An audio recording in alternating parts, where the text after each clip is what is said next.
వేసవి తాపం వడగాల్పులతో అల్లాడుతున్న ఆంధ్రప్రదేశ్ ప్రజలకు వాతావరణ విభాగం చల్లని కబురు చెప్పింది. రాష్ట్రంలోకి నైరుతి రుతుపవనాల ప్రవేశానికి పరిస్థితులు అనుకూలంగా మారుతుండటంతో భారీ వర్షాలు పడే అవకాశం ఉందని వెల్లడించింది.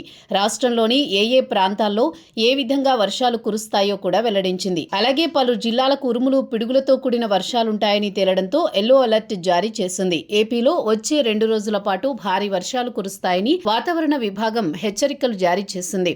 ఇందులో విశాఖ, అనకాపల్లి, ఏలూరు, పశ్చిమ గోదావరి, కృష్ణా, ఎన్టీఆర్, గుంటూరు, బాపట్ల, పల్నాడు జిల్లాలకు ఎల్లో అలర్ట్ కూడా జారీ చేసింది.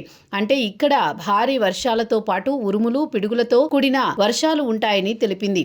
కాబట్టి ఆయా జిల్లాల్లో ప్రజలు అప్రమత్తంగా ఉండాలని వాతావరణ విభాగం కోరుతోంది. మరో 48 గంటల్లో కేరళను నైరుతి రుతుపవనాలు తాకనున్నాయి. ఈ నేపథ్యంలో రాష్ట్రంలోని ఉష్ణోగ్రతలు గణనీయంగా తగ్గుముఖం పడతాయని భావిస్తున్నారు. దక్షిణ కోస్తాలో వడగాలుల తీవ్రత తగ్గనుంది. దీని స్థానంలో ఈదురు గాలులు మొదలవుతాయి. 2 రోజుల పాటు దక్షిణ కోస్తా తీరంలో మత్స్యకారులు వేటకు వెళ్లరాదని వాతావరణ విభాగం హెచ్చరికలు జారీ చేస్తోంది. రుతుపవనాలు వచ్చే సమయంలో సముద్రం అల్లకల్లోలంగా ఉంటుందని అంచనా వేస్తోంది.